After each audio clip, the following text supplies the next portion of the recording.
Hi guys, welcome back to Bride Society. So today we are making these miniature cakes, and these ones we're going to make today with you are lemon flavour, but obviously you can do whatever flavour you like, but we're going to talk you through how to do these ones. We just think they make a really great alternative to cupcakes and maybe a bit more of a modern updated twist on them. We think they look really great, and then everyone gets their own individual cake. So yeah, so we hope you like them. Please remember to hit subscribe, and yeah, good luck with it. Right, the first thing you're going to need to do is preheat your oven, so that can be getting warm while you mix all your ingredients together.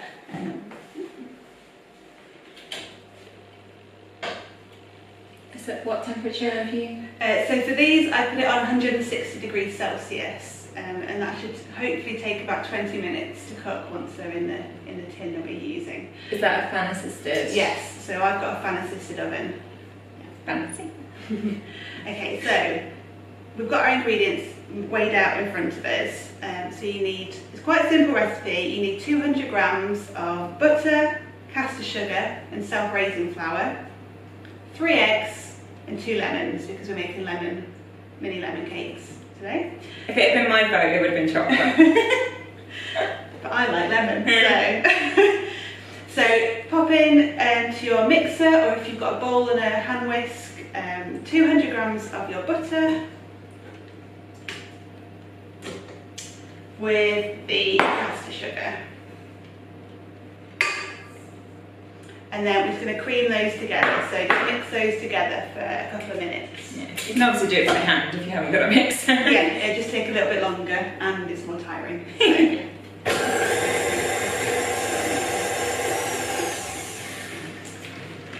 Okay, so we've mixed the sugar and butter together until it's light and fluffy. You might notice that it changes colour, and that's when you know that you've creamed it enough. So next to go in are the eggs. What size eggs are these, or does it not really matter? I generally use large eggs in baking, but I don't think it matters too much. You practice like the one-handed thing? No, that's not my forte. Okay, so I'm just going to put the mixer back on a low speed and pour these eggs in one at a time and just put them to mix.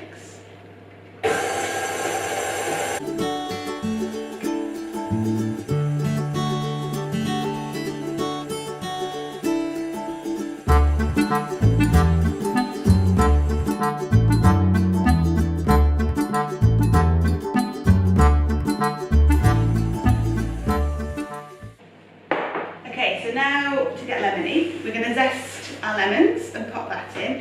If you don't have a lemon zester like this, you can use a grater if you've got a fine grater, and just take the top layer, the yellow bit off. Once you see the white underneath the lemon, you want to stop because that's a really bitter pith. Yeah, you don't want that bit. Yeah, these are unwaxed. I was going to say, yeah. So if you buy like organic ones, are they? Yeah, just make sure it says on the label unwaxed. Or I think if you do get waxed lemons, I believe you can put them in boiling water to get them sort of melt it off. Yeah, but I would always opt for unwaxed if you can. Yeah, you don't want to be easier, safer. Yeah.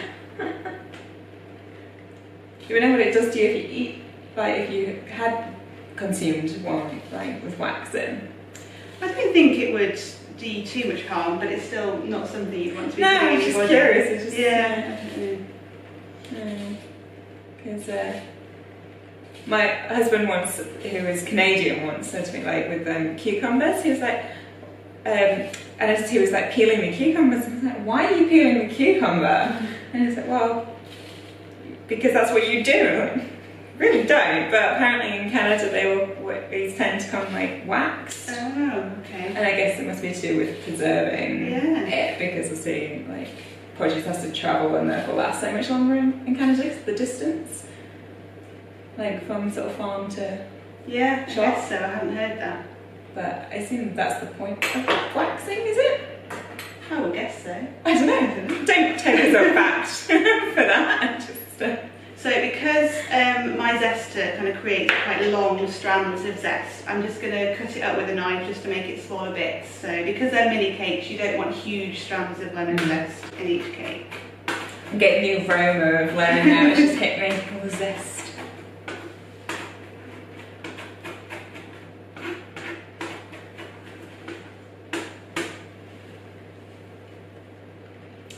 that can go straight into your mix.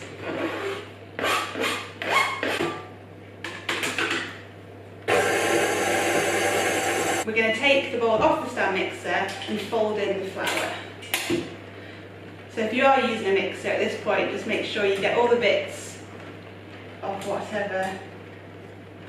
Yeah, that's the word. I couldn't think what word. See, I'm here for a reason.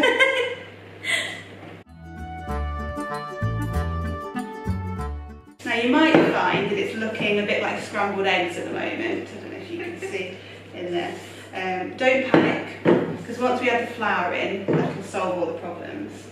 So again, we've got 200 grams of flour, so I'm just going to pop that in.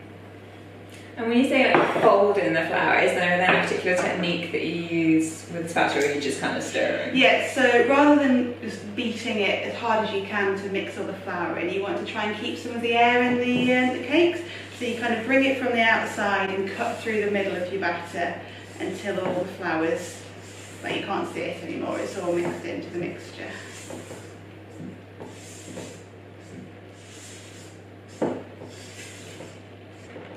So is there another like paddle that you can use to do this for you if you wanted to use your machine? Because they have different attachments, don't they? So to be honest, I don't know. There may be. I don't know one. But you might want to look that up if you have some. I know mine has a lot of different paddles, and then sometimes I'm going, well, surely I must be able to do everything with it, because, you know, so there's a point. And then, but I'm always looking at all the different heads going. Right, let's move this out of the way. So I have a straight-sided mini cake tray. So it's like a cupcake or muffin tray, except the sides are straight, so that will create the mini kind of sponge cakes. I hadn't picked up on that when you first showed it me. Yeah. If you haven't got one of these, you could make a larger cake and then cut out circles and create this stacked effect that way. So you don't need lots of equipment if you don't want to buy it. So we're just going to divide the mixture into our tray. So are you greasing these? You saw anything? Or? So this is a non-stick tray, so I'm hoping. And they've got push-up buttons on these ones have. too. They're these buttons, so we should just be able to pop the cakes out once they're baked. Yeah, but you know, if yours isn't a non-stick one and you need to grease it, so just put a bit of like butter margarine on a piece of like kitchen towel and just, you know, go over the bottoms and the sides so they just like come away smoothly. Is that right, boss? That's right. Yeah. Learn something. So with bigger cake tins, I'd put greaseproof or baking paper around the edge just to stop anything sticking, but I don't think you need to do that for yeah, it takes you twice as long as it would making the cake just to like line each one individually, I think. So I'm not filling the holes all the way up to the top. I'm just kind of going halfway because they should rise in the oven. So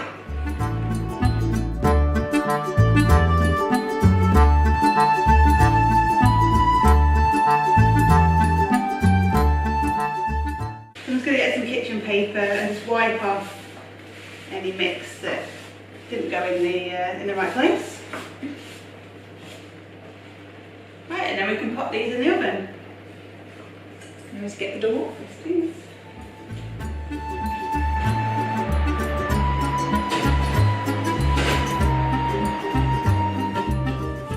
No, we're working there. And how long are they going in for? So they'll probably take about 20 minutes to cook, but maybe check on them after 15 minutes just to see, because all ovens vary, so yours might cook a bit quicker or might need a bit longer. So just keep an eye on them, and then we'll test them with a skewer. And if it comes out clean, then we know that they're baked. Excellent, yeah.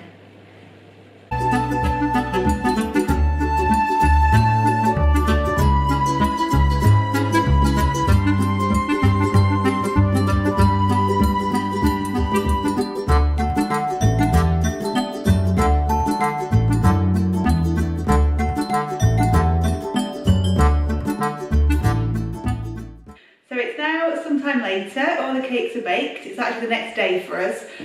So we're now ready to decorate our mini lemon cakes. As you can see, we've cut the top off just to level the cakes. And once you've cut the top, I also like to put a lemon syrup just to make the cake even lemonier. So you can make it moister as well. Moister? Yes. Is that a word? More moist. We'll go with that. Yeah. So all you need to do is mix some caster sugar and some lemon juice together, and then brush it up, mix it together, and brush it on the cake slightly. Don't put too much so it soaks it, but just a bit, just to add that extra lemon flavour and added moisture. So right, we're ready to assemble our mini cakes. So my trick is always, we've got these little round discs that we're going to put the cakes on. You've got a cut edge of each cake. If you turn that over, you've got a really nice flat edge. Nice and smooth. Yeah, so I'm just going to attach it to the board with a bit of buttercream. Now the buttercream we're using is also a lemon curd buttercream, and all you need to do to make this is mix together 125 grams of butter, 300 grams of icing sugar, and then just pop a tablespoon in of lemon curd. Now you can add more lemon curd if you want, it's to your preference really, so maybe try it after you've added the first bit to see if you want it even more lemony. Bit of taste testing. Yeah. I'm sure everyone will be disappointed by that. Yeah. So I mean, I love lemon, so I'm really overloading these cakes with lemony flavour, because I'm now going to add more lemon curd, actually directly on top of the first half of the cake.